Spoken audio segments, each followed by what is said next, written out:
pre.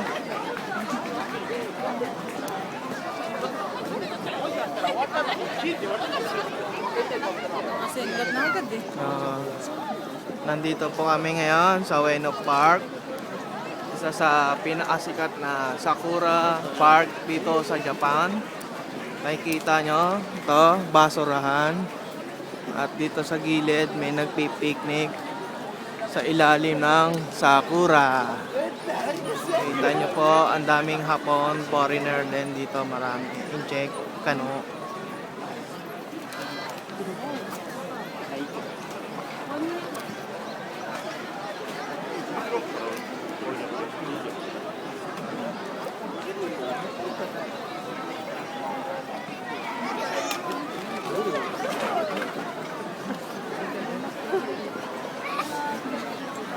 Pati bunbunan ni Manong nakunan eh.